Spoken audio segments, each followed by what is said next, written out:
Budget point of వ్యూలో మనం సాయిల్ని base చేసుకుని ఏ విధంగా చేసుకోవాలి అనేది మనం జనరల్గా తెలుసుకుంటాం, చేస్తూ ఉంటాం. వాటిలో బడ్జెట్ అనేది మనం కంట్రోల్ చేసుకుని వర్క్ చేసుకోవాలి అంటే మనకి ప్రైమరీగా ఆ ఐటమ్స్ ఏదైతే మనం వర్క్ చేస్తామో వాటిపైన ఒక అవగాహన ఉండటం అనేది చాలా అవసరం. ఈ ఐటమ్స్లో ఇప్పుడు మనం సిమెంట్ కడీలు కానీ, గ్రానైట్ కడీలు కానీ, అలాగే ఫెన్సింగ్ వైర్ కానీ, లేకపోతే చైన్ లింక్ ఫెన్సింగ్ కానీ ఇలాంటి మెటీరియల్స్ మనము యూస్ చేసుకునేటప్పుడు వాటికి సంబంధించినటువంటి కాస్ట్ ఎంత అవుతుంది అనే విషయాన్ని మనం కొంచెం ఎంక్వైరీ చేసుకుని ఆ రేట్స్ అవి ఫైనలైజ్ చేసుకోవడం అనేది మంచిది. ఎందుకంటే ఈ ఐటమ్స్ని జనరల్గా మార్కెట్లో వర్క్ చేసేటప్పుడు లంసమ్గా మాట్లాడి ఆ వర్క్ అనేది నిర్వహించే పద్ధతి చాలామంది ఆ విధంగా చేస్తున్నారు. అలా చేయటం వల్ల ఎవరైతే ఈ వర్క్ చేయించుకునే వాళ్ళు నష్టపోయే అవకాశం ఉంది. ఎందుకంటే అక్కడ ఎన్ని కడీలు పడతాయి, మన యొక్క సైట్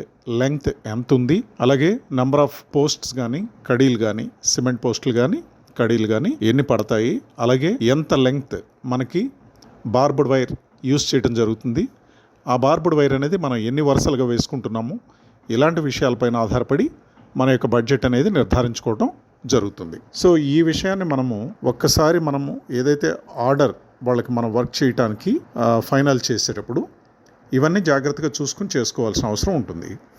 అలాగే నార్మల్గా మనం కాంపౌండ్ వాల్ కట్టేటప్పుడు కూడా రన్నింగ్ ఫీట్కి ఎంత అవుతుంది, 200 రూపాయలు అవుతుంది, లేదా 225 రూపీస్ అవుతుంది, 250 రూపీస్ అవుతుంది. ఇలా కొంతమంది బడ్జెట్ రఫ్ ఎస్టిమేషన్ ఇచ్చేసి ఈ ప్రకారం మేము చేస్తాము, టోటల్గా మీకు నెంబర్ ఆఫ్ రన్నింగ్ ఫీట్ని బట్టి ఒక స్టాండర్డ్ ప్యాటర్న్ ఏదో చెప్తూ ఉంటారు. బట్ ఆ స్టాండర్డ్ ప్యాటర్న్ అనేది మన యొక్క ల్యాండ్ సిచ్యువేటెడ్ సాయిల్ కండిషన్స్ కానీ, సైట్ కండిషన్స్ కానీ సూట్ అవుతుందా లేదా అనే విషయాన్ని కూడా మనం తెలుసుకోవటం అవసరం.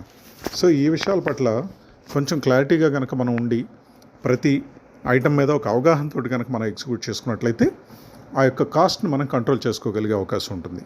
దీనికి సంబంధించిన మరిన్ని వివరాలు మరో వీడియోలో మనం తెలుసుకుందాం. Thank you.